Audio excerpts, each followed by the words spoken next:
Welcome back to Big Bacon's Collection. I'm your host, Big Bacon. It's Thursday, and that's going to mean one thing and one thing only, and that's Thunder is Thursday. And when you think thunder, you think Thor. Unfortunately, I don't have an entire collection of Thor figures, but he is from Marvel Legends, so Thursday will be Marvel Legends Day. I know it's a very complicated way of thinking around that, but it's what I chose to do. So, today we're going to be looking at from Doctor Strange in the Multiverse of Madness, we have Master Mordo. Now, I love this actor, and I really wish for the life of me I could remember his name. I know I could never pronounce it when I did remember it, so maybe it's best that I don't. So, we're going to take a look at the accessory, take a look at the figure, gear him up, and get him on the display. Now, this figure came with actually quite a few accessories. Came with some alternate hands, the crossbow that you actually see. I think there was a sword of some sort. But I got this figure long before I actually saw the movie. So, not knowing what was relevant, what wasn't, what was a big deal, I just kind of went with what I thought was the coolest looking accessory, which was the crossbow. Everything else is buried in the bag of eternal mysteries. So, he's going to display with his crossbow. Now, the crossbow itself has a really nice sort of textured look to it. The multi-finger trigger is actually accurate for crossbow style weapons, at least the older ones.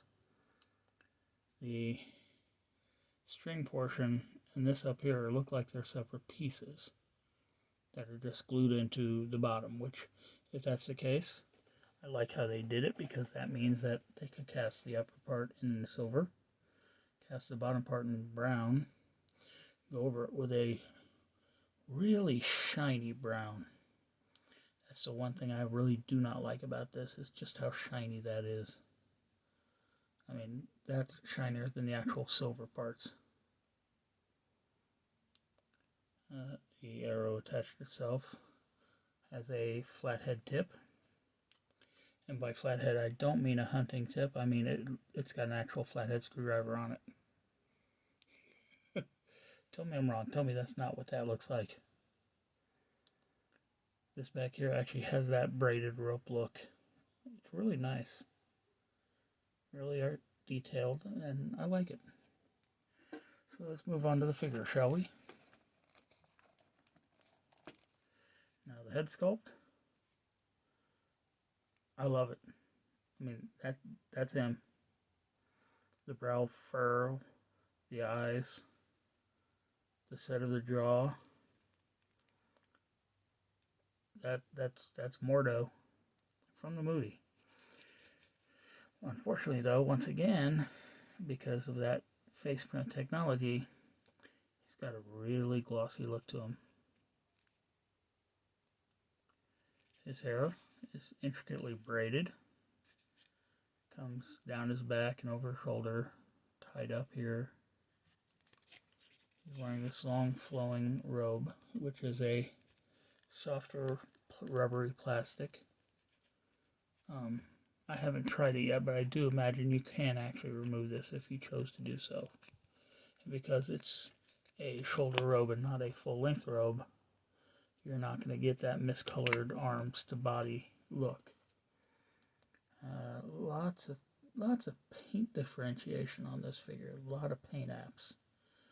I'm happy with a lot of paint apps. That's a good thing. What I'm not happy with, let's see if I can get a good shot of it without it trying to zoom everywhere.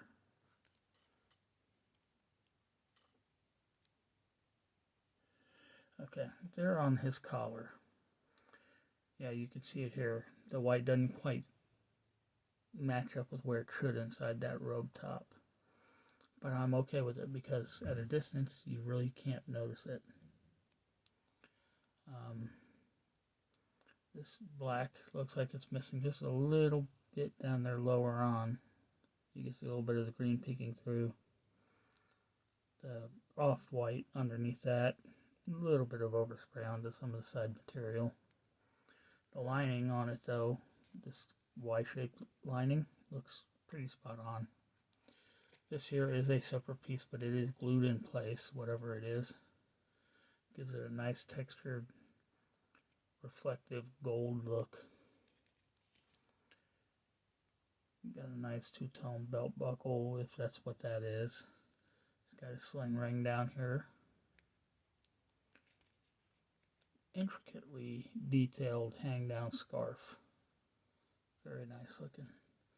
The sleeves, once again, multiple paint apps all the way down to a bracer piece that matches the look of whatever's up on the shoulders. It's done in that cast gold, so it's kind of strange looking, to be honest, but I mean, it gives a good appearance, I guess. Hands are well detailed. Lots of texture all over this thing. I mean, everywhere you look is texture. And maybe a little bit of dark wash or black wash would have really brought that out better. These pants, I mean, these are sculpted really well, and most of it's hidden underneath an overlay.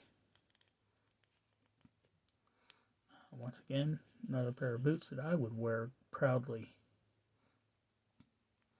He's got some big feet, which is always a great thing when it comes to trying to balance a figure. Now let's get on to the unfortunate parts. The hair is glad, up here at least, very soft. Back here, because of how thick it is, really hard to move. So he's got, is that neck moving? No, the neck is fixed. So it feels like there's a hinge, a ball on top of a hinge up there. So looking down, he can get down a little bit. But looking up, he looks at eye level and that's it. Rotation becomes a bit more difficult because once the hair hits the shoulder, that's it. Good tilt though. Arm hinges up, past 90. Does rotate all the way around. Never thought that it doesn't look like there's a butterfly joint. Single, very stiff. Single jointed pinless elbow comes up to beyond 90. Rotation at the elbow. Hands rotate. This hand has a horizontal hinge. This one also has a horizontal hinge. Okay, he's got a ball joint at the waist, so he comes forward that far. Because of this hang down, if you do get him back, it's just going to push back forward. But he's actually got really great body tilt. I'm liking it. Leg kicks forward that far. Kicks out only that far. Double jointed knee, but with this hang down in the back, it's really difficult to get it to fully articulate. But as you can see, good range on it when you do. Thigh cut for rotation. Boot cut for rotation. Foot hinges back that far. Forward that far. Front facing pin for rocker.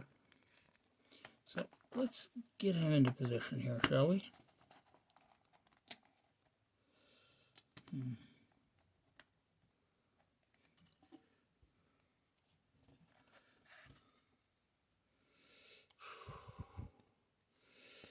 Let's see if I can remember. Yeah, I don't think I can actually get the finger up over that trigger part. But still.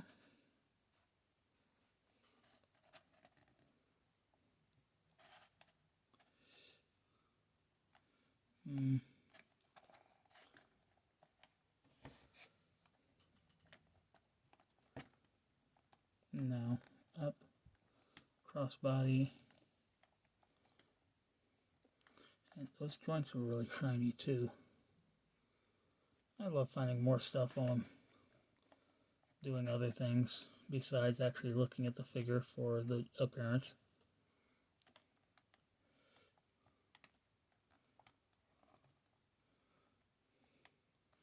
You know what, I think that might be, until I find other accessories, that might be my best choice. Let's get his... Sometimes a nice tilt of the head can show a lot more expression than a change in the facial structure. So, there he is, Master Mordo. Let's get him up on the shelf. And I do believe he is going to be the first figure on the next line. Alright everybody, thanks for tuning in. Be sure to subscribe, like, share, comment, hit that notification bell, and I'll catch you all next time.